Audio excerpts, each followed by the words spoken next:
ನಮಸ್ಕಾರ. ರಿವ್ಯೂ ಚಾನಲ್ಗೆ ಸ್ವಾಗತ. ನಾನು ಸೌಖ್ಯ ಗಾಂವ್ಕರ್. ಡೆಲ್ಲಿಯಿಂದ ಬರ್ತಿದ್ದಾಗೆ ಸಿಕ್ಕಾಪಟ್ಟೆ ಭಾವುಕರಾಗಿಬಿಟ್ಟಿದ್ದಾರೆ ಡಿ.ಕೆ. ಎಂಥ ಮೆಸೇಜ್ ಕೊಟ್ಟಿದ್ದಾರೆ ನೋಡಿ ಸಿದ್ದರಾಮಯ್ಯ ಬಣಕ್ಕೆ, ಸಿದ್ದರಾಮಯ್ಯನವ್ರಿಗೆ. ಕೊನೆಯಾಗಲೇಬೇಕು, ಎಲ್ಲದಕ್ಕೂ ಕೊನೆ ಇದೆ. ಮತ್ತು ಮಾರ್ಚ್ ಅಷ್ಟೊತ್ತಿಗೆ ಕರ್ನಾಟಕ ಕಾಂಗ್ರೆಸ್ನಲ್ಲಿ ನಾನು ಮುಂಚೂಣಿಯಲ್ಲಿ ಇರ್ತೀನಿ ಅನ್ನುವಂಥ ಬಿಗ್ ಮೆಸೇಜ್ ಬೇರೆ ಡೆಲ್ಲಿಯಿಂದ ಬರ್ತಿದ್ದ ಹಾಗೆ. ಹಾಗಾದರೆ ಡಿ.ಕೆಗೆ ಸಿಕ್ಕಿದ್ದು ಏನು? ಮಾಹಿತಿ ನಿಮ್ಮ ಮುಂದೆ ಇಡ್ತಾ ಹೋಗ್ತೀವಿ. ಮಿಸ್ ಮಾಡಿದ್ರೆ ನಮ್ಮ ಚಾನಲ್ನ ಸಬ್ಸ್ಕ್ರೈಬ್ ಮಾಡಿ, ನಿಮ್ಮ ಅಭಿಪ್ರಾಯ ಕಮೆಂಟ್ ಮಾಡಿ ತಿಳಿಸಿ. ಎಸ್ ವೀಕ್ಷಕರೇ, ಅಧ್ಯಕ್ಷ ಕುರ್ಚಿಯಿಂದ ಮಾರ್ಚ್ಗೆ ನಾನು ಇಳಿತೀನಿ ಅನ್ನುವಂಥ ಸ್ಪಷ್ಟ ಸೂಚನೆಯನ್ನು ಡಿ.ಕೆ ಕೊಟ್ಟಿದ್ದಾರೆ. ಮಾರ್ಚ್ಗೆ 6 ವರ್ಷ ತುಂಬತ್ತೆ. ಅಷ್ಟೊತ್ತಿಗೆ ಹೊಸಬರಿಗೆ ಅವಕಾಶ ಮಾಡಿಕೊಡ್ತೀನಿ, ಅಧ್ಯಕ್ಷ ಕುರ್ಚಿಯಿಂದ ನಾನು ಇಳಿತೀನಿ. ಆದರೆ ಹೆದರಬೇಡಿ, ರಾಜ್ಯದಲ್ಲಿ ಪಕ್ಷದ ಮುಂಚೂಣಿಯಲ್ಲಿಯೇ ನಾನು ಇರ್ತೀನಿ, ಅದರಲ್ಲಿ ಯಾವ ಡೌಟು ಬೇಡ ಅನ್ನುವಂಥ ಸಂದೇಶವನ್ನು ಕೊಟ್ಟಿರೋದು ಡಿ.ಕೆ. ಅಷ್ಟೇ ಅಲ್ಲ, ಅಧ್ಯಕ್ಷ ಕುರ್ಚಿಯ ಬಗ್ಗೆ ಒಂದು ಬಿಗ್ ಮೆಸೇಜ್ ಕೊಟ್ಟಿದ್ದಾರೆ. ಅಧ್ಯಕ್ಷ ಕುರ್ಚಿಯಲ್ಲಿ ನಾನು ಇಷ್ಟು ದಿನ ಇರ್ತಾ ಇರಲಿಲ್ಲ. ಇನ್ಫ್ಯಾಕ್ಟ್ DCM ಆದಾಗಲೇ ನಾನು ಇಳಿತೀನಿ ಅಂತ ಹೈಕಮಾಂಡ್ ನಾಯಕರಿಗೆ ಹೇಳಿದ್ದೀನಿ, ನಾನು ಹಾಗೇ ಹೇಳಿದ್ದೀನಿ. ಆದರೆ ಖರ್ಗೆ ಅವರು, ರಾಹುಲ್ ಗಾಂಧಿ ಅವರೇ ಡಿ.ಕೆ ಸ್ವಲ್ಪ ಸಮಯ ನೀನೇ ಇರಪ್ಪ ಅಂತ ಹೇಳಿದ ಮೇಲೆ ಶಿರಸಾವಹಿಸಿ ಪಾಲಿಸ್ಕೊಂಡು ಬಂದಿದ್ದೀನಿ. ಗಾಂಧಿ ಫ್ಯಾಮಿಲಿ ಆಶೀರ್ವಾದ ಇರೋ ತನಕ ಅಧ್ಯಕ್ಷ ಕುರ್ಚಿಲಿರ್ತೀನಿ ಅನ್ನುವ ಮೂಲಕ ಯಾರೋ ಬಂದು ಅಧ್ಯಕ್ಷ ಬದಲಾವಣೆ, ಡಿ.ಕೆ. ಶಿವಕುಮಾರ್ ರಾಜೀನಾಮೆ ಅಂದ ಮಾತ್ರಕ್ಕೆ ಅವೆಲ್ಲ ಆಗಲ್ಲ. ಬದಲಾಗಿ ಇನ್ನೊಂದು ಕುರ್ಚಿ ಸಿಕ್ಕ ಮೇಲೇ ಈ ಕುರ್ಚಿ ಬಿಡೋದು ಅನ್ನುವಂಥ ಬಿಗ್ ಮೆಸೇಜ್ ಡೆಲ್ಲಿಯಿಂದ ಬರ್ತಾ ಇದ್ದ ಹಾಗೆ ಡಿ.ಕೆ ಕೊಟ್ಟಿರೋದು. ರಾಹುಲ್ ಗಾಂಧಿಯವರೇ ನನ್ನನ್ನು ಈ ಕುರ್ಚಿಯಲ್ಲಿ ಅವಧಿ ಮುಗಿದ ಮೇಲೇನು ಮುಂದುವರಿಸಿರೋದು. ಇತ್ತೀಚೆಗಷ್ಟೇ ಆಗಿತ್ತಲ್ಲ, ಲೋಕಸಭೆ ಮುಗಿದ ಮೇಲೆ ಇಳಿಬೇಕು ಅಂತ ಹೈಕಮಾಂಡೇ ಹೇಳಿತ್ತು. ಡಿ.ಕೆ ಇಳಿತಾ ಇಲ್ಲ, ಬದಲಾವಣೆ ಆಗಬೇಕು ಅಧ್ಯಕ್ಷ ಕುರ್ಚಿದು ಅನ್ನೋ ಮಾತು ಸಿದ್ದು ಕ್ಯಾಂಪಿಂದ ಸಿಡಿತಿದೆ. ಸತೀಶ್ ಜಾರಕಿಹೊಳಿ ಅವರು ಆಗಾಗ ಓಪನ್ ಆಗಿ ಸ್ಟೇಟ್ಮೆಂಟ್ ಕೊಟ್ಟಿದ್ದಾರೆ. ಅಧ್ಯಕ್ಷ ಕುರ್ಚಿ ಬದಲಾವಣೆ ಮಾತುಕತೆ ಆಗಿದ್ದು ಹೌದು ಅಂತ ಮೊನ್ನೆನೂ ಓಪನ್ ಆಗಿ ಹೇಳಿದ್ರು. ಈ ಬಗ್ಗೆ ಈಗ ಡಿ.ಕೆ ಕೊಟ್ಟಿರೋ ಕ್ಲಾರಿಟಿ, ರಾಹುಲ್ ಗಾಂಧಿ ಅವ್ರು ನನ್ನನ್ನು ಅಲ್ಲಿ ಕೂರಿಸಿರೋದು ಮತ್ತು ಮಾರ್ಚ್ಗೆ ನಾನಾಗೆ ಇಳಿತೀನಿ, ಹೊಸಬರು ಬರ್ತಾರೆ, ನಾನು ಮುಂಚೂಣಿಯಲ್ಲಿರ್ತೀನಿ ಅನ್ನುವ ಮೂಲಕ ಇನ್ನೊಂದು ದೊಡ್ಡ ಕುರ್ಚಿ ಸಿಗತ್ತೆ ನನಗೆ ನನ್ನ ಅವಧಿ ಮುಗಿಯೋದ್ರ ಒಳಗಡೆ. ಮಾರ್ಚ್ ಅಂತ ಯಾಕೆ ಹೇಳ್ತಿದ್ದಾರೆ ಇನ್ನೊಂದು ವರ್ಷ ಕಂಪ್ಲೀಟ್ ಆಗುತ್ತೆ ಅಧ್ಯಕ್ಷನಾಗಿ. ಸೊ ಅಷ್ಟೊತ್ತಿಗೆ ಖಂಡಿತ ನಾನು ಅಲ್ಲಿರಲ್ಲ, ಬೇರೆ ಕಡೆ ಇರ್ತೀನಿ ಅನ್ನುವಂಥ ಹಿಂಟನ್ನು ಕೊಟ್ಟಿದ್ದಾರೆ. ಈಗ ಬಂಡೆ ಡೆಲ್ಲಿ ರಿಟರ್ನ್ ಬೆನ್ನಲ್ಲೇ ಮತ್ತು ಭಾವುಕರಾದಂತೆ ಮಾತನಾಡಿರೋದು. ರಾಹುಲ್ ಗಾಂಧಿಯವ್ರ ಜೊತೆ ಮಾತುಕತೆ ಇನ್ನೂ ಆಗಿಲ್ಲ. ಡಿ.ಕೆ. ಶಿವಕುಮಾರ್ ಅವರು 3 ದಿನ ಅಲ್ಲೇ ಇದ್ದರು. ಖರ್ಗೆ ಅವ್ರ ಜೊತೆ ಗಂಟೆಗಟ್ಟಲೆ ಮಾತಾಡಿ ತನ್ನ ಸಂಪೂರ್ಣ ನಿರ್ಧಾರ, ಅಂತಿಮ ತೀರ್ಮಾನ ಏನು ಅಂತೆಲ್ಲ ನಾಯಕರ ಮುಂದೆ ಇಟ್ಟು ಬಂದಿದ್ದಾರೆ. ಆದರೆ ರಾಹುಲ್ ಗಾಂಧಿಯವರು ಭೇಟಿಗೆ ಅವಕಾಶ ಕೊಟ್ಟಿಲ್ಲ. ಸಿದ್ದರಾಮಯ್ಯನವ್ರಿಗೆ ಕೆಲವು ನಿಮಿಷಗಳ ಕಾಲ ಅವಕಾಶ ಸಿಕ್ತು, ಡಿ.ಕೆ. ಶಿವಕುಮಾರ್ ಅವ್ರಿಗೆ ಕೊಡಲಿಲ್ಲ. ಈಗ ಕೊಟ್ಟರೆ ತಕ್ಷಣ ಅಧಿಕಾರ ಹಂಚಿಕೆಗೆ ಪಟ್ಟು ಹಿಡಿತಾರೆ ಡಿ.ಕೆ. ಹಾಗಾಗಿ ಅವ್ರಿಗೆ ಉತ್ತರ ಕೊಡೋದಕ್ಕೆ ಕಷ್ಟವಾಗುವ ಪರಿಸ್ಥಿತಿಯಲ್ಲಿ ಸಿಕ್ಕಾಕೊಂಡಿದ್ದಾರೆ ರಾಹುಲ್ ಗಾಂಧಿ. ಡಿ.ಕೆ ಹೇಳ್ತಿರೋದು ಅದನ್ನೇ ಅಲ್ವಾ, ಸೋನಿಯಾ ಗಾಂಧಿ ಅವರು ಆಶೀರ್ವಾದ ಮಾಡಿದ್ದಾರೆ ಅಂತ ಅವ್ರ ಕ್ಯಾಂಪ್ ಬಳಿ ಓಪನ್ ಆಗಿ ಹೇಳ್ಕೊಂಡಿರೋದು. ಆಟ ಶುರು ಮಾಡಿದ್ದಾರೆ ಸಿದ್ದರಾಮಯ್ಯನವರು, ಅವ್ರ ಬಣದವರು, ಅದನ್ನು ನಾನು ಫಿನಿಶ್ ಮಾಡ್ತೀನಿ ಆದಷ್ಟು ಬೇಗ ಅಂತ ಓಪನ್ ಆಗಿ ಹೇಳ್ಕೊಂಡಿರೋದಿದು. ಅದರ ನಡುವೆ ಡಿ.ಕೆ. ಶಿವಕುಮಾರ್ ಅವ್ರಿಗೆ ಸೋನಿಯಾ ಗಾಂಧಿಯವರ ಆಶೀರ್ವಾದ ಸಂಪೂರ್ಣವಾಗಿ ಸಿಕ್ಕಿದೆ ಅನ್ನೋದೇ. ಆದರೆ ರಾಹುಲ್ ಗಾಂಧಿಯವರು ಈಗ ಕಟ್ಟಲ್ಲಿ ಸಿಕ್ಕಾಕೊಂಡಿದ್ದಾರೆ ಅಂತ ಅರ್ಥ. ಸೊ 3 ದಿನ ಅಲ್ಲೇ ಇದ್ದರು.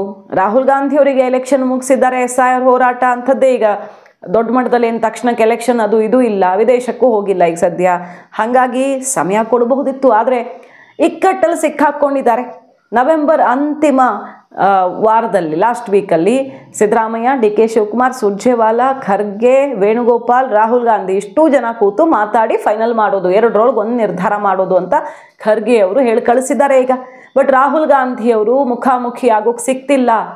ಈ ಹೊತ್ತಲ್ಲಿ ಭಾವುಕನಾಗಿ ಡಿ.ಕೆ. ಶಿವಕುಮಾರ್ ಕೊಟ್ಟಿರೋ ಮೆಸೇಜು, BJP ಅವರು ಆಡ್ಕೊಳ್ತಿದ್ದಾರೆ, ಆಗ ಅವ್ರು ನಗಲಿ, ಅಳೋರು ಅಳಲಿ, ಪಾಪ ಯಾರ್ಯಾರಿಗೆ ಏನೇನು ಎಂಟರ್ಟೈನ್ಮೆಂಟ್ ಸಿಗ್ತಿದೆ, ಮೀಡಿಯಾದವ್ರಿಗೆ ತುಂಬ ಸುದ್ದಿ ಸಿಗ್ತಿದೆ, ಎಲ್ಲ ಮಾಡಿ ತುಂಬ ಖುಷಿಯಾಗಿರಿ ನೀವು ಅನ್ನುವ ಮೂಲಕ ಭಾವುಕ ಸಂದೇಶವನ್ನು ಕೂಡ ಹೈಕಮಾಂಡ್ಗೆ ರವಾನಿಸಿದ್ದಾರೆ.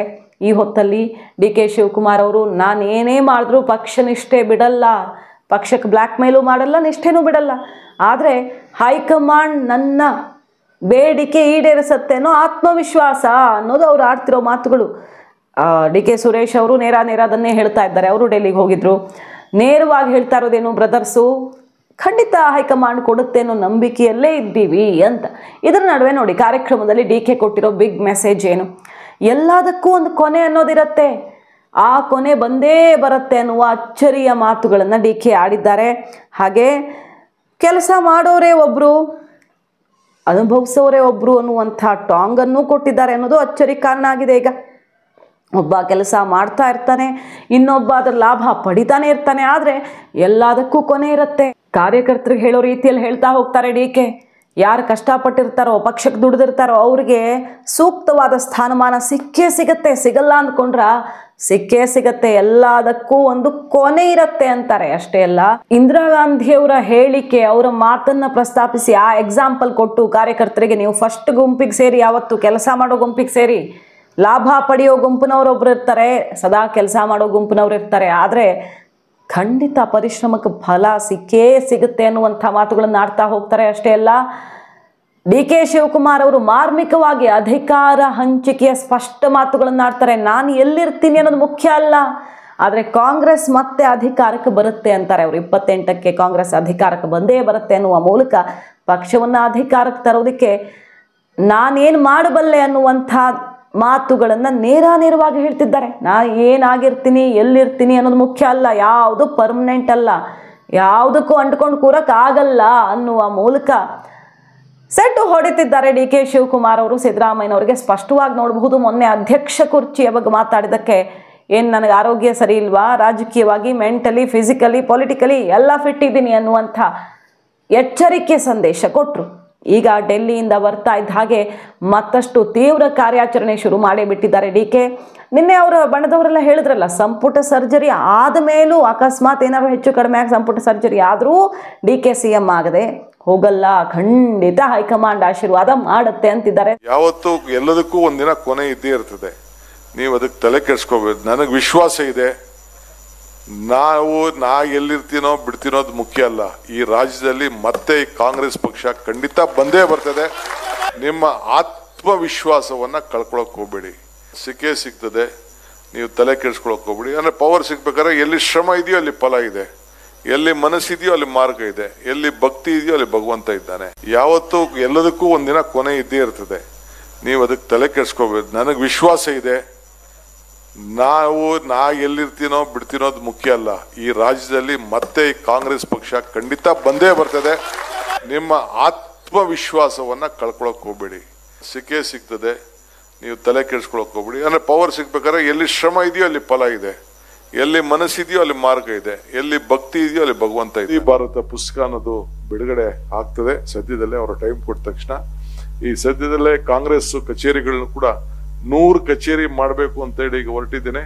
ಎಲ್ಲರೂ ಈಗ ಲಿಸ್ಟ್ ಕೇಳಿದ್ದಾರೆ, ಯಾರು MLA ಇಂಟ್ರೆಸ್ಟ್ ತಗೊಂಡಿಲ್ಲ, ಯಾರು ಮಂತ್ರಿ ತಗೊಂಡಿಲ್ಲ, ಅದೆಲ್ಲ ಲಿಸ್ಟ್ ಕೊಡಬೇಕು ಅಂತೇಳಿ ನನಗೆ ಡೆಲ್ಲಿಯಿಂದ ಕೇಳಿದ್ದಾರೆ. ಇವತ್ತು ನಾಳೆ ನಾನು ಕಳಿಸ್ಕೊಡ್ತಾ ಇದ್ದೀನಿ. ಕೆಲವರು ಇಂಟ್ರೆಸ್ಟ್ ತೋರಿಸಿದ್ದಾರೆ, ಕೆಲವ್ರಿಗೆ ಅಧಿಕಾರ ಮಾತ್ರ ಬೇಕು. ಈ ಕಾಂಗ್ರೆಸ್ ಕಚೇರಿ ದೇವಸ್ಥಾನ ಅನ್ನೋದು ಕೆಲವರು ಮರ್ತು ಬಿಟ್ಟಿದ್ದಾರೆ. ಏನ್ ಮಾಡಕ್ ಆಗ್ತದೆ? ಅದಕ್ಕೆ ನಾನೆಲ್ಲ ಉತ್ತರ ಕೊಡೋದು. ಡೆಲ್ಲಿಯವರೇ ಟೈಮಲ್ಲಿ ಅಲ್ಲಿ ಯಾರು ಇದ್ರ ಬಗ್ಗೆ ಕಾಂಗ್ರೆಸ್ ಅವ್ರ ಕ್ಷೇತ್ರದಲ್ಲಿ ಕಚೇರಿನ ಕಟ್ಟಲಿಕ್ಕೆ ಆಸಕ್ತಿ ಇಲ್ಲ, ಅವ್ರಿಗೆ ಡೆಲ್ಲಿಯವರೇ ಟೈಮಲ್ಲಿ ಉತ್ತರ ಕೊಡ್ತಾರೆ. ನಾನು ಉತ್ತರ ಕೊಡುದಿಲ್ಲ ಅನ್ನೋ ಮಾತನ್ನ ಈ ಸಂದರ್ಭ ಹೇಳಲಿಕ್ಕೆ ನಾನು ಬಯಸ್ತಾ ಇದ್ದೇನೆ.